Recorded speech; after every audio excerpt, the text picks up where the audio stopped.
welcome to this deep dive. Today, we're going a bit behind the scenes, looking at how some crucial financial data actually gets gathered and delivered. We're focusing on a company called Quarter. Right, Quarter. And specifically, we'll be digging into their partnerships, how they deliver data. Basically how the engine works, you could say. Exactly. Think of it as a look under the hood of financial insights. And we've got some good material here, an audio chat with Felix. He's the head of the API team over at Quarter. Okay. And he talked quite a bit about their services, especially their data partnerships in South Korea. Names like Toss, Stock, now Quantitusion came up. Oh, interesting. South Korea seems quite active. Yeah, definitely. He also mentioned past chat with Dunamu, though that's maybe less relevant now, and even an index provider called Across. Right. So our mission really is to pull out the key insights from this conversation. Understand how Quarter works, what data they offer, who they work with, like these Korean companies, and, the tech side of how they get the data out there. Yeah, basically giving you a clear picture of the plumbing behind the financial info you might see. Okay, let's get into it. Quarter, how long have they been around? About 4 years, Felix said. Relatively young company. Okay. They started out, I think, mainly in Scandinavia and Europe, then moved into North America, and more recently seeing really fast growth in South Korea. And how did they start? What was the initial product? Well, this part's quite interesting. It actually started from a personal pain point for the founders. Ah, the classic story. Exactly. The 5 co-founders built a free mobile app. Felix called it like a Spotify for earnings calls. Ah, okay. I like that. Yeah, it gave you live audio, transcripts, slides from public company events, but they didn't even plan to make money off it initially. They just wanted easier access for themselves. And is that app still around? Still free? It is, yeah. Still free. The actual monetization, that came later with a product called Quarter Pro. Right, Quarter Pro. What's that about? So Quarter Pro is a web platform. It's aimed at institutional asset managers, people doing deep fundamental equity research. Okay, so the professional crowd. Right. It's meant to work alongside tools like Bloomberg or CapIQ, not necessarily replace them.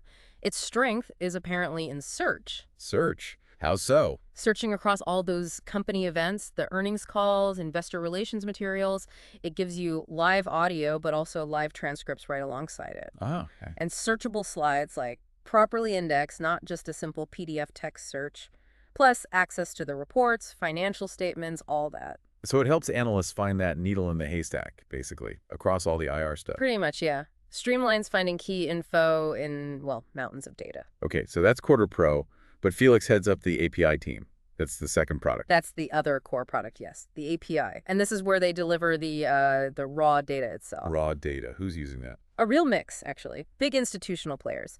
Felix mentioned 3 of the top 5 global hedge funds are clients. Wow. But also public-facing platforms. Maybe platforms you use: Perplexity, Rogo, Finch, AlphaSense, StockTwits, and Toss, of course, in Korea. Right. Toss keeps coming up. Yeah.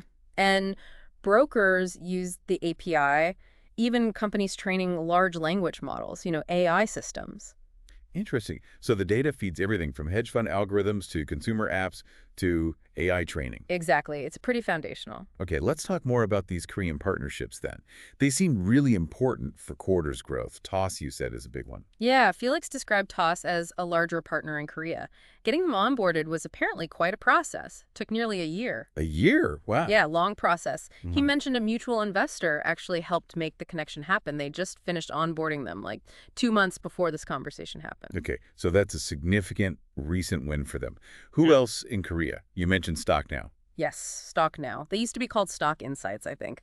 Quarter's working with them. Okay. And Quantitusion was another name he dropped, another Korean partner. Right. And Dunamu, what was the story there? Just a brief chat, apparently. Happened maybe 2 or 3 months before Felix's conversation, but Dunamu was, at that moment, really focused on crypto. Ah, okay. So the talks about equities data kind of got put on ice for the time being. Makes sense. And Across, you said they're an index provider? Yeah, an index manufacturer in Korea. Smaller, Felix said, kind of in the same space as Solactive over in Europe. So they're not just partnering with platforms, but also the infrastructure players.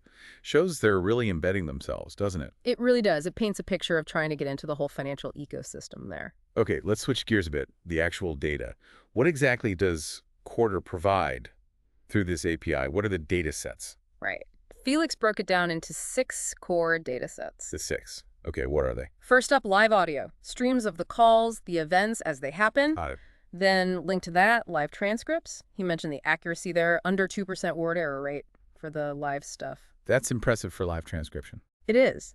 Then you've got the historical stuff, backlog audio and backlog transcripts. So recordings and transcripts of past events. And how quickly do they get those out? The goal, he said, is 95% delivered within 15 minutes after the event ends. The backlog transcripts also get some human quality checks.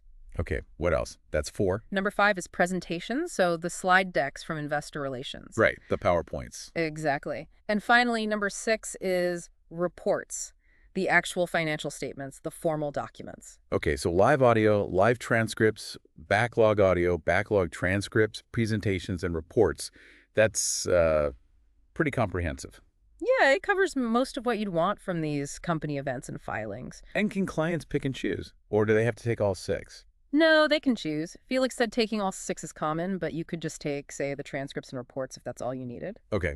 And just to be clear, the API is just delivering this raw data, right? The fancy search stuff we talked about with Quarter Pro, that's not included in the API itself. Exactly right. The API gives you the building blocks, the raw data, the search, the AI analysis features. Those are part of the Quarter Pro platform or things that partners like TOS might build using the API data. Right. So Quarter provides the foundation, and then others build on top. Yeah. That makes strategic sense. It does. It lets partners innovate without having to source all this data themselves. Okay, critical question then. Speed. Latency. How fast does this data actually arrive via the API, especially the live stuff? Yeah, crucial in finance. For the live audio and live transcripts, they push it out as close to real time as possible. Define close. Well, Felix estimated any delay is usually like up to half a second. And interestingly, he said that delay often comes down to the company's hosting platform for the call, not Quarter systems. So Quarter speed is partly dependent on the source stream they're getting. Seems that way, yeah. What about the documents, the reports and slides? Those aren't live in the same way. Right. For those, they have an SLA, a service level agreement. It guarantees 90% are delivered within 30 minutes of when they become public on the company's website, their IR page. 30 minutes? Is that fast enough? He said it's usually faster than that in practice, but, sometimes for very small companies or maybe international ones with really complex websites, it might take closer to that 30-minute mark, so they build in a buffer. Okay. And the real-time coverage, the live audio and transcripts, how widespread is that? Are they doing this for every single public company? Not quite every single one. They have real-time coverage for most large and mid-cap companies in Scandinavia, North America, and Europe. Okay. And also a good chunk of the large and mid-caps in the APAC region. Felix put a number on it, roughly 7,000 companies covered in real time out of the, I think, 13,000 plus equities they cover overall. So about half get the live treatment?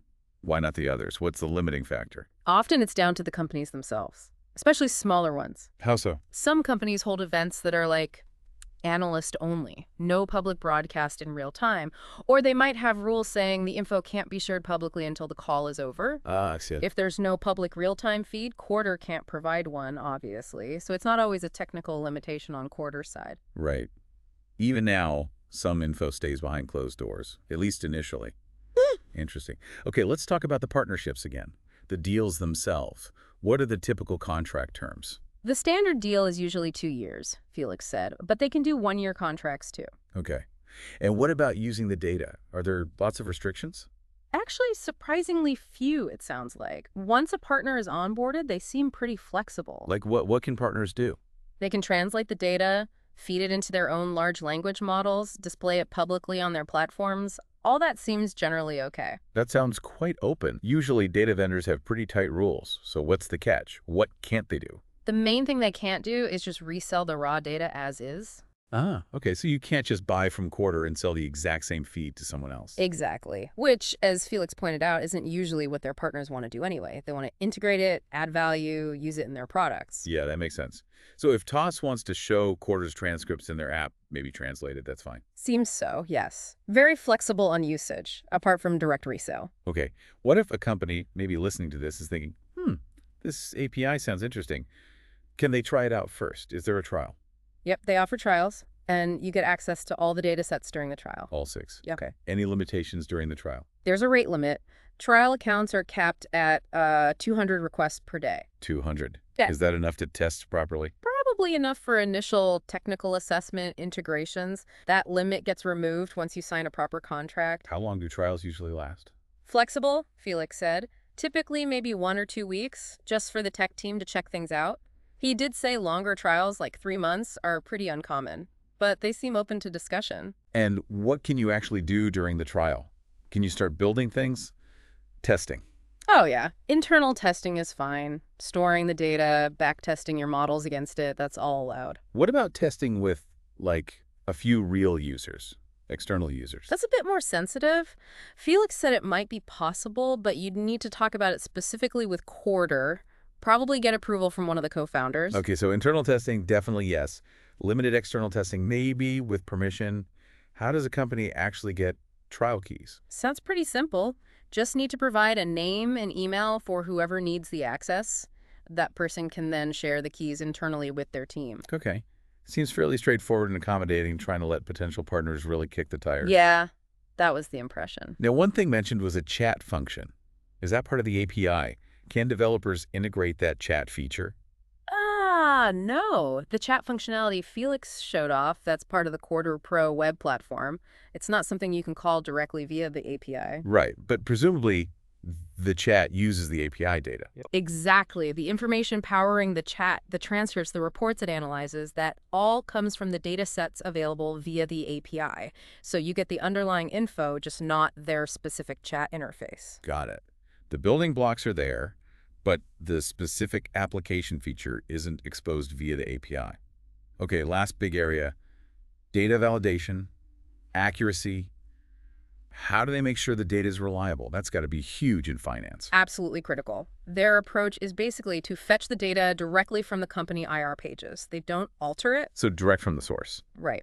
For the live transcripts, they use an in-house AI model. It's specifically trained to recognize financial terms, jargon, that kind of thing. And it's all in English, the transcripts. Yes, live transcripts are in English. If a call happens in another language, they provide the audio feed, but no live transcript for that. Okay. What about improving accuracy after the fact? You mentioned human QA for the backlog transcripts. Correct. After the call, when the transcript goes into the backlog, their team does a manual review. What are they checking for? Primarily speaker identification, who is speaking and assigning their role, like CEO, CFO, analysts, etc.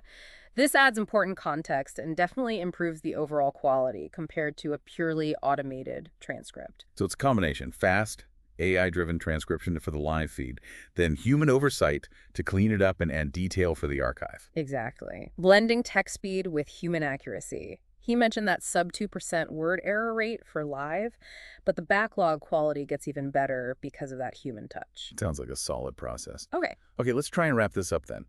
Thinking back on the conversation with Felix about Quarter, what are the main takeaways for you? Well, I think it's clear Quarter's evolved really quickly, hasn't it? From that free app solving a founder's problem to becoming a pretty significant data pipeline for the financial world. Yeah, in just 4 years. Right. And their strengths seem to be that comprehensive coverage. The 6 data sets the push for real-time or near real-time delivery, and the flexibility they offer partners in using the data. That flexibility stood out to me too. And their success in places like South Korea, partnering with big names like TOS, really highlights their global reach and maybe their ability to adapt to different markets, which isn't always easy. Definitely. And for you listening, hopefully this peek inside Quarter gives some useful context. Yeah.